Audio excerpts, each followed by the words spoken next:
People of the internet, welcome to the R.E.B.E.L Label Podcast. My name is Arii.Grove. Today I have with me Rocko Zevenbergen. Hey, my boy is out here. My boy. So what do? I know you're producer, artist, drummer, all that shit. Tell the people what you are. I'm Rocko Zevenbergen. Yeah, no, I know that. Well, motherfucker. I'm just throwing that. Then here's the colon. Bad Taste Video. Rocko and Roll. Previously Skelevision. And I don't know. Lover of peppercini and aloe vera. What's Bad Taste Videos, like untasteful pornos or some shit? Yeah. Nice. You nailed it. That's a good Next move. question. No, Bad Taste Video is an independent video label that I run. We're starting to put out video releases of independent artists around town. Nice. Whether it's music, whether it's film. Obviously, there's a video element going on, but it could be a music video or a short. But we're looking for people who are breaking the traditional means of making cinema and just being like, you know what? All this stuff you thought was like film, no, this stuff's boring. We're gonna just do it over again. We're just gonna make it what we want it to be. Nice. And so we're throwing the line out. Anyone who wants to be a part of it, we'll put it out on VHS. It's kind of hip these days. I'm a big VHS collector myself. With the kids. You have. I do. You have your own small collection as well. So it's for people who like that. But otherwise, it'll be online, and we'll be promoting it and wanting to help get the word out on new independent cinema.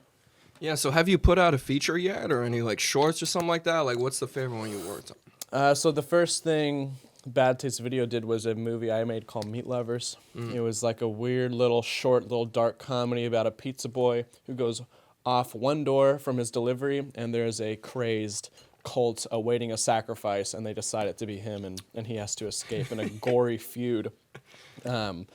And that was a wonderful movie to make. It got me out to New York for a film festival it played at, which got me to work on Troma's newest production this past summer, a parody of The Tempest called Shakespeare's Shitstorm.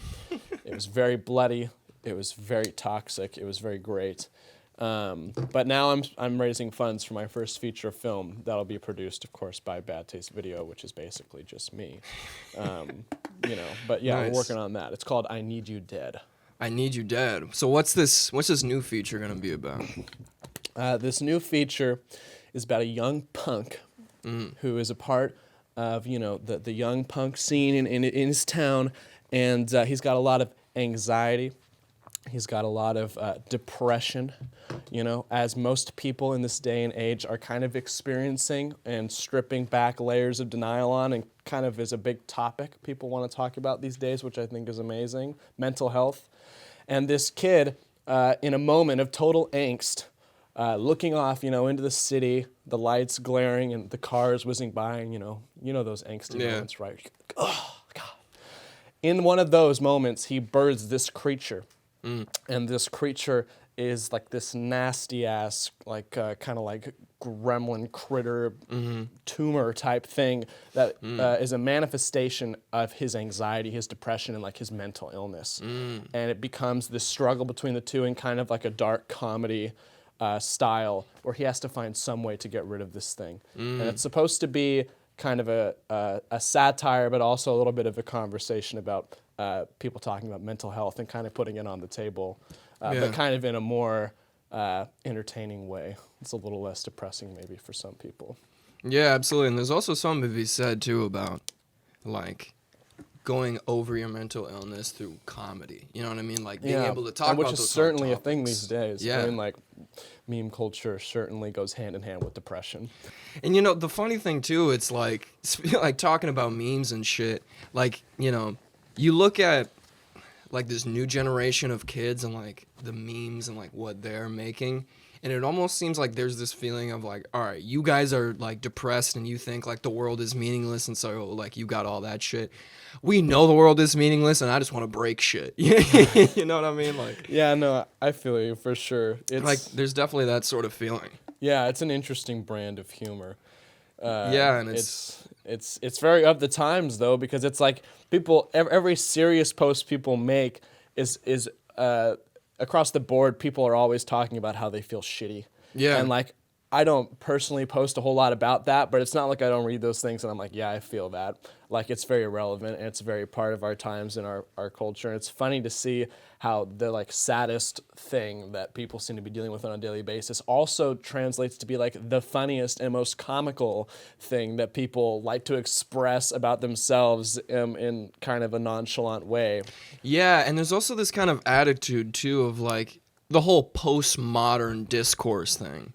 You know, it's become so popular, and it's even infected fucking commercials where they have this like, you know, ironic disposition and they're doing all that shit. And the thing that it makes me think about is like when there's all this irony, there's all this satire, like how can something like your movie get a different take on something that feels fresh? Right. No, I know what you mean. And the idea is like it starts with this approach that is satirical and is of the times in that sense. But then, and things I can't really go too much into detail about, I want people to come see the movie. But we really break it down, and we strip back the layers of kind of like a lot of that comedy can kind of be based on like this harsh kind of scary denial. Yeah. And that's a lot more of where the horror element in the movie comes in, is being like, hold up, like it's not all fun and games. And I'm really excited to get to that part in the movie, and I'm working through that part in the script right now. And the movie's gonna be scary. I'm scared of it, and I'm writing it, so I have a hard time sitting down. Perfect. So where are you from? Well, I've been in Portland for, oh God, it's like 7 years or something now. Like 7 or almost 8 years. But I grew up in Puyallup, Washington, east of Olympia, home of a great punk scene, a great underground punk scene that is so punk that I've never been able to book a good show there. But lived in San Clemente, California for a bit. Not really a California boy, more of an East Coast boy, I think, at heart. But right now, the PNW is the best compliment to New York City, other than not California. That's for sure. Yeah. So talking about like punk culture and all that shit, like I'm not really a part of that. But when I look at it from the outside, it seems like things have changed a lot drastically for the punks of this generation than when it first started. And like, how do you feel about the whole punk movement right now? Damn, I mean, when it comes to like what I see in Portland, you know, that is something that's being talked about now that wasn't being talked about then, and like it has been prevalent, especially in Portland, even before I got to like kind of get my hands dirty. To people's safety is like number one now. Really? And like I think it's super funny because I think there's a notion that when the punk movement started, it was kind of just like, fuck it, we're gonna do whatever we want, and we're gonna break shit, and we're gonna fuck people up. And the idea and spirit of like, do what you think is right at all means necessary is still very prevalent, I think, and especially in our own scene here.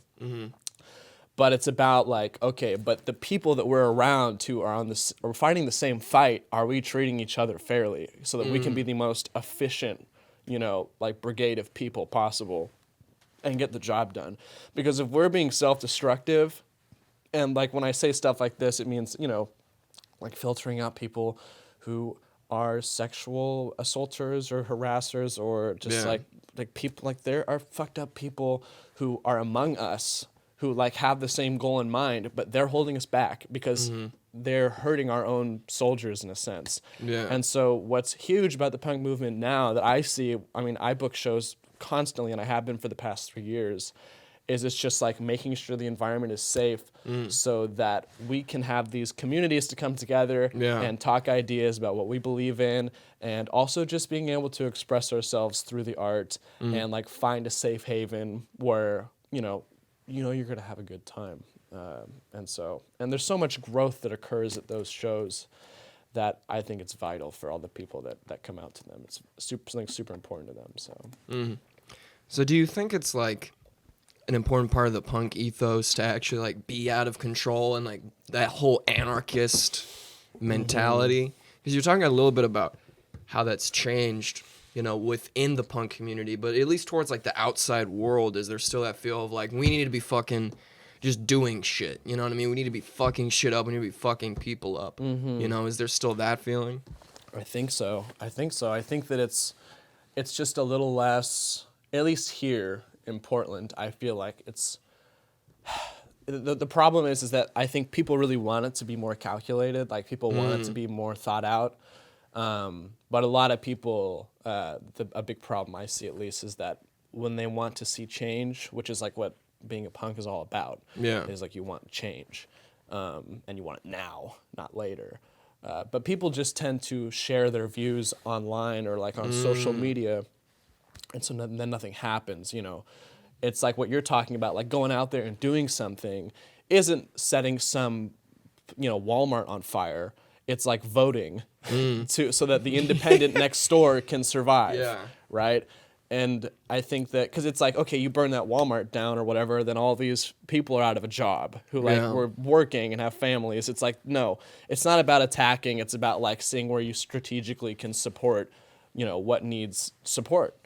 And like, I think a lot of people miss that. And even though they believe it, they just post about it. They don't go out and actually act upon it, which is why people push voting so much like on social media, the people who like are actually going out and doing these things and are a part of the punk community and like understand. And and that's the interesting thing to me. Like, I've spoken to a few anarchists, you know, and like people that are like calculated in anarchism and like that whole movement, and it almost seems like even with them there's more of a calculated feeling, you know. There's this tendency to the media to make everything fucking bombastic. Everything's got to be big and huge. Like, anarchists are in the streets burning down buildings. Right. There are some of those people, but I think on a larger scale, more people want to affect change, like, within their communities. But it is like how you're talking about. Like, if you're just fucking sitting at home not doing anything, like, you're also part of the problem. Yeah. You know? I agree. You gotta do something. But then it's that interesting...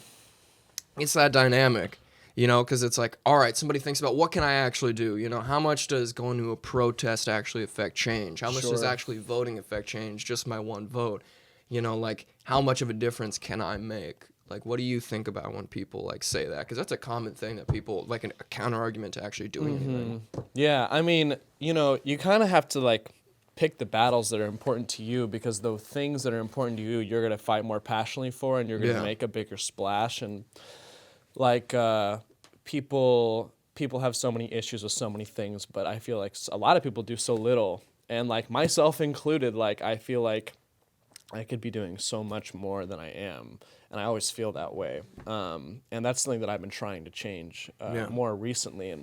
And I've realized personally, for me, like politically, I'm really charged about, you know, believe it or not, stuff that's involved with film. And like the independent film industry, and Disney just like bought Fox, and now they own like almost half of the film revenue of like the entire country. And like, for me as like an independent filmmaker, and like knowing other people who don't have the privilege and opportunity that I was just inherently born with, which like upsets me that I get like a leg up in some degree just because of the opportunity, because of the place that I was born, by the people who I was born by. That just gets me riled up. And there are these big companies that just, they own all of the control of people being able to just have a shot. And so right now, this year, it kind of became like a really big goal for me to do the absolute very best that I can, so that hopefully with the privilege that I've received, I can get to success also through my hard work, so I can provide opportunity for people who didn't have the privilege that I did at the start, so they can have the same shot that I do when I get to that point. That's like number one for me in Bad Taste Video right now, and in the movie that I'm making, and it's just to provide opportunity for everybody. That's awesome. So, like, when you're coming out with these movies and, like, you're giving other people opportunities, like, in what way do you think film is able to affect change in the greater market? Yeah, I mean, the thing is a movie is, like, the most collaborative art form that just, like, exists, in my opinion. It's like you have musicians and set directors and actors and people who are of the visual arts with camera, there's so many different people that are involved in the film, and I know only the things that I am good at, and everything else that I don't feel super confident in, I need another artist to be involved. And so there is no such thing as a Rocko production. It's the Bad Taste Video team. It's all the people who come to help. And through that, there is a lot of opportunity for change in the spirit of these young independents, especially I think in Portland, where there's not nearly as much film opportunity as there is in like New York or LA, or like in Vancouver up in Canada. There's not that much opportunity, and the people who come and work on these projects that I've gotten to do, like I recently did a video called Michael Motorcycle. It was a music video for a band called On Drugs, and we had a great crew of people who had never gotten to work on a film set before. And they got to have this experience that they wouldn't have gotten to have anywhere else, where they get to be there as a functioning team. Like I had a DP, we had an AC, we had a grip team, special effects, like all these people now get an outlet. Yeah. And they don't have to make their own movie to do it, which God knows is an extremely long, tiring process. So it inspires them. And it provides opportunity to learn. It's like education. It's like you get to be a part of this thing, and you don't have to go to film school and pay out your ass. It's like you can just go make a movie. And so that opportunity, whenever I get to put a production together, is something that I get to provide, and hopefully they get to see, through that, that it's possible. Because film is such an impossible art form sometimes. It's just so expensive. Big. Yeah, it's so expensive. And just a side question for all the people out there that like stay and watch the credits and don't know what half that shit means. What is a grip? A grip. Yeah, what the fuck is that? Are you asking for yourself? Yes, Yeah, I do not know what a grip does. Well, so when I went to New York to work for Trauma and work on Shakespeare's Shitstorm, I came as a PA. And I came like a week early before they started the real production, because I really wanted to like kind of get in there a little before other people, hoping I'd get like a better spot on the crew. And so I came, we worked every day, and our DP, Luke Patassi, a very great guy. Shouts out to Lukey. Shout out. He's a great guy. He's got a great eye and a great red camera. But he offered if I'd be interested in being a grip on the film. And I was like, oh, cool, yeah, like I'd love to do that, because anything is better than a PA. And so I go home and I'm like, what is a grip? Because I also had no idea. A grip is in charge of setting up like the lighting for the movie, in charge of working on like electrical equipment and ensuring the safety of people on set, like making sure that some light isn't going to come crashing down and like kill our director. Like just it was a lot more responsibility than I thought it would be, and involved a lot of heavy lifting. And I'm not like the bulkiest dude, but like when I came out of that movie, I was feeling pretty charged. So it was a lot of hard work. But being a grip, lights, electric, safety. There we go. Something that we talk about on this show is like the personal cultural impact of having an ethnicity and having like a culture with roots to fall back on. Like an example I always give is like, I'm Cuban. So I've never had a conversation with a Caucasian male on this show before about this specific topic, so I was wondering what your opinion on it is. Yeah, I mean, in reference to like my ethnic background being applied to like my own life and looking back at all that, yeah. It's interesting for someone like me to talk about this, because it's also such a huge topic these days. And like I mentioned before, I feel like inherently the fact that I'm a Caucasian male living in America, in Portland, Oregon, like basically everything that lines up there, I experience a lot of privilege every day just in the life that I lead. And I think, of course, that's like horribly unfair, but it's the world that we live in right now. And, talking to my parents, it's like, my mom, she grew up in like Beverly Hills with her grandparents who were like hella hard workers, but like, she lived a life that I could not say was like full of a ton of struggle. My dad lived out in Washington. He grew up in that town I lived in for a bit called Puyallup. And he worked really hard. I mean, he grew up in more of a lower class family, but through like going to college and like grinding his fucking ass off all the time, he has like really been able to support our family. So I respect him for that grind. And honestly, I think, and I almost feel like I have a responsibility to like find success. Like I have so much opportunity for it, even if it's not justified. I think anyone should have the same opportunities that I do, but I just have them. Yeah. And so I need to succeed so that I can be the one to provide that opportunity to people who don't have it. Yeah, And like it's what gets me up every morning to just go work. And it frustrates me endlessly that this is the case, but I also feel like oddly blessed in a sense that I've been given the opportunity to be able to go all the way. And just like have been lifted to that platform, even though I hope that we get to a point where that's not the case and that it's just by how fucking hard of a worker you are, because that's who I want to work with. And I know that's who, the people whose heart are in the right place. They just want to see someone who's a hard worker, something they believe in, and they're a good artist. They have like that natural gift that you kind of have to just have a drive for. Yeah. So Absolutely. That would be my answer, I think. And so speaking of people, that want to get into film, they have that drive. Like, say there's some kid, who doesn't want to spend all that money to go to film school, but he knows he wants to do film. Like, how can they get invested in the local, art scene? Rocko.badtaste@gmail.com. That's how. Seriously, like, the thing is that when I was young, I am young, but like when I was younger, I always had like a dream to like go to USC, where like John Carpenter, Steven Spielberg, and all these big directors went back in the, I guess it would have been like the 60s and 70s. Yeah. Place is so expensive.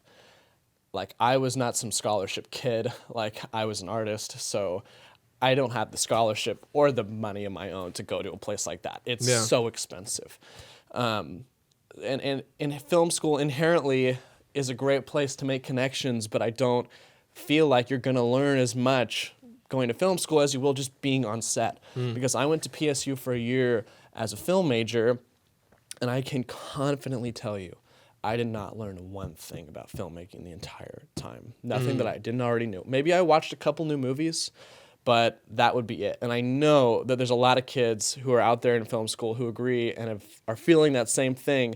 I went to PSU, and me and Lloyd Kaufman, who's the president of Trauma, came down, and we did a class on independent filmmaking. And I talked to a lot of the students afterwards, and a lot of them were like, yeah, we're not really... Like, this was like the most we've learned in the entire class was just us coming in and doing this class on going out there and just doing it yourself. Wow. So anybody who wants to get involved in film, I'm making a feature film next year. Just block out some time, come on set. You can work any job that's of interest to you. I'll have the position open. And I swear, if you spend one day on my set, you will want to spend every last day until production is over with us, because it's just addicting. If you're into movies and you're on a real set with a team, the high is crazy, and you learn so much. So seriously, just like my answer is just hit me up, because I'm doing a movie. Like, it's here. Open Signal's great too on MLK. If you just want to be able to do it yourself, they have a lot of equipment available to rent for really cheap, really good equipment. You just take a class, a cheap class, and then you can rent it for free as much as you want, and you can have like really high quality video production. That's how I made Meat Lovers. So those guys, Open Signal. That's the other one. That's awesome. Yeah. Interesting. You touched on college and how many kids are going to college nowadays. Number one, like, say they want to do film or something, but they feel disillusioned. Right. Because the way that at least I think about college and the way that a lot of other educated people have informed me on college, at least like major colleges, like you're going to university, you're spending thousands upon thousands of dollars. It feels like a good networking opportunity, but beyond that, maybe it's not exactly a good idea. I mean, unless you're going to be a doctor or a lawyer or some shit that. And the interesting thing to me is, like, why are we teaching young people to just jump right into college if that's not a great option for a lot of people out there? No, I don't think. I think going to college is an option. Yeah. But like, why are you going to college? If you cannot answer that question with confidence and gusto, then like, don't go. Like, it's such a commitment. Like, it should be of the same level of priority as like, dude, like, I'm going to Australia for a year. I'm gonna live with the kangaroos. Like, exactly. You need to be like, why are you doing that? And be like, dude, I got like a long ass reason why like this is the best thing I could possibly be doing right now. Because so many kids go on to college and they're just like, what am I? Like, I'm supposed to do this, right? Yeah. And like that's Yeah. kind of what I did when I went. I was like, well, I want to be a filmmaker, so I probably need to go and get a film degree, like naturally. And then I'm halfway through the year and I'm like, oh my God, I am wasting my time here. And I Yeah. had this idea for Meat Lovers in my head and I really wanted to make it. And so then I was like, okay, German class, I don't need to go to you anymore. And instead of going to German class, I go to Sherry's and I work on Meat Lovers. And then Meat Lovers got made. It actually happened because I took that time away. And that was the greatest decision I could have made at that point. Like, Yeah. I don't regret it at all. So you just got to follow what feels right. If you feel like you're not utilizing your time the best that you possibly could, then you're wasting it.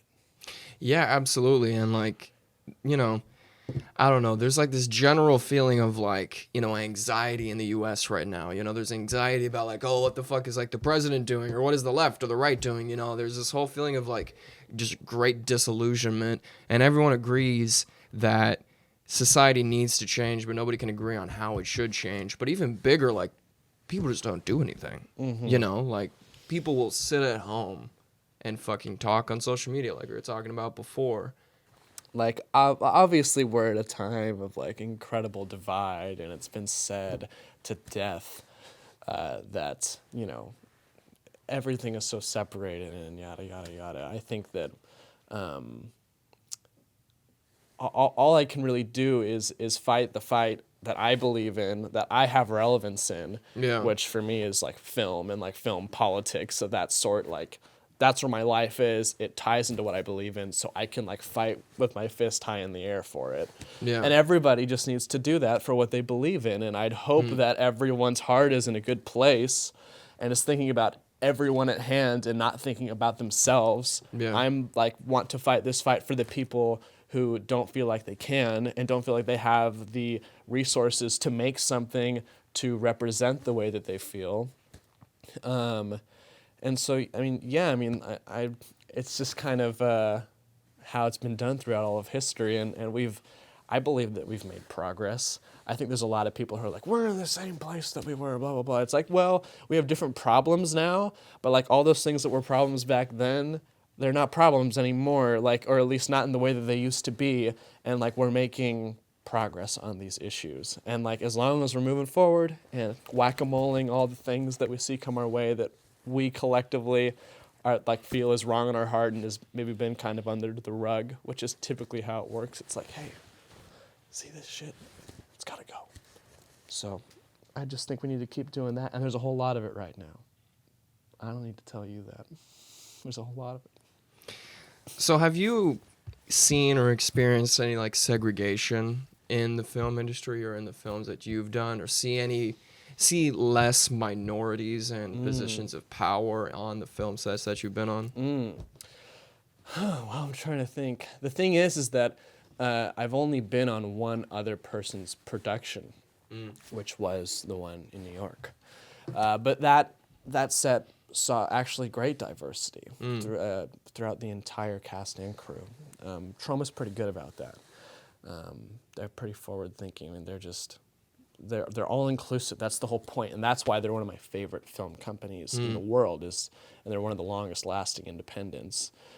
Is because they're so all inclusive. It's just like, if you love it, get in here.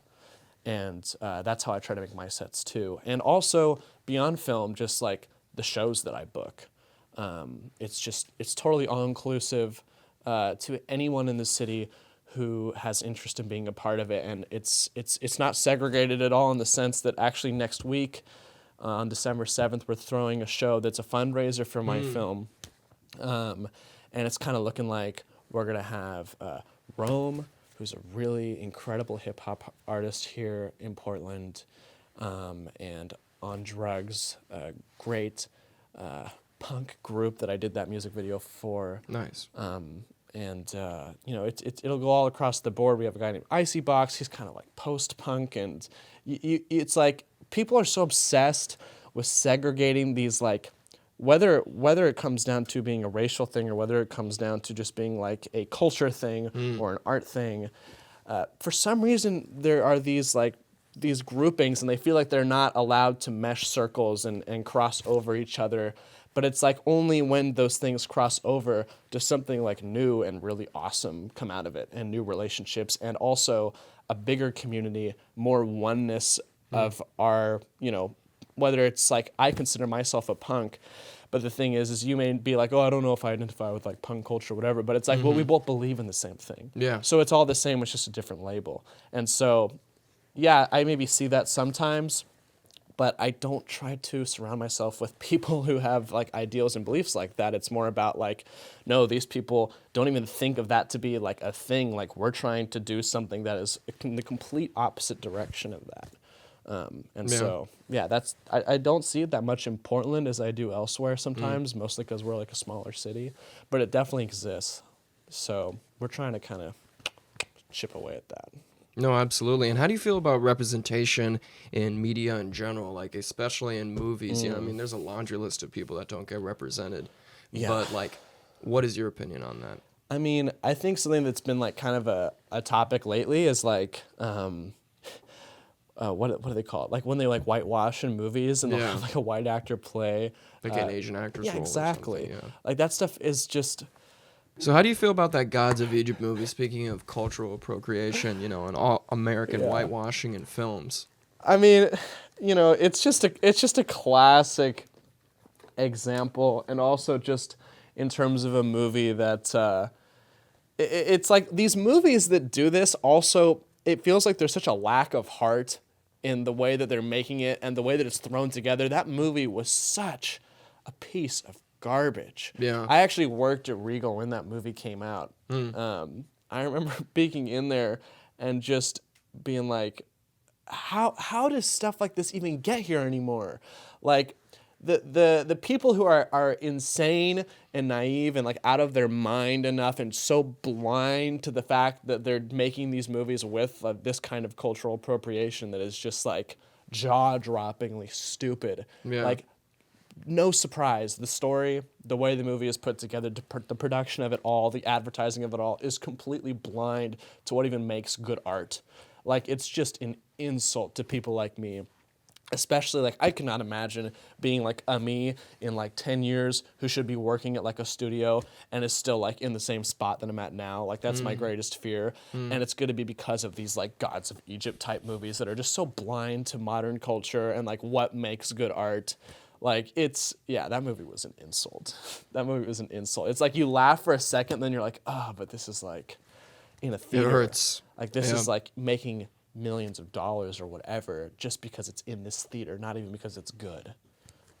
People are just going to buy tickets to it because what else are they going to see? There's nothing out. It's all a bunch of remakes and shit. And do you think like the cause of that problem is the lack of diversity and actual minority leadership in the film industry, or do you think it stems from a lack of creativity and a lack of just different thoughts about what the American people can actually go and consume and enjoy? No, dude, it's totally both. I mean, it's like naturally when you have these major conglomerates, these devil-worshipping conglomerates, as Lloyd Kaufman would say, there's going to be a whole lot of selective safety in the ways that they hire their people and put who they want to put, and they're like, there's that traditional like lineup where it's like, oh, there can be like our token minority or whatever, and then like a fuckload of white people. It's just like the way that they do it is so gross and so obvious now. Like, it's so cliched, and I feel like there's only two things I can do. One is fight the good fight and try to get in there and stop that bullshit. And like I've been saying over and over again, provide the opportunity for people who didn't have the privilege of having it when they were born. Yeah. And then second is just fucking wait for these guys to die. Like, they're all old and decrepit. Like, you've seen every time you see one of these people die, you see the picture and you're like, what the fuck? Like, that dude is nasty looking, like some fucking roadkill.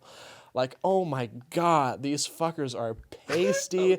You can see like gravel and you're like, what the fuck is that in their skin? Like, I'm dead, dog. well, dude, these I'm dead. fuckers are so fucking loaded that they can just stay alive for so long. Oh, it's facts. It's That's a true though, fact. right? It's fucked, dude. That's a So fact. just wait for the fuckers to die, I guess, too. You know what? I think that's a perfect sentiment to end this podcast on. Right on. Thank you, Rocko Yes, thank Zevenbergen, for you. coming out here today. As always, people of the internet, my name is Arii.Grove. Thank you for watching. You can catch me at arii.gorv on Instagram, social media, Spotify, SoundCloud, all that good bullshit. Where can the people find you? Yeah, go follow me on Instagram, RockoZ. I keep it personal. Follow my boy.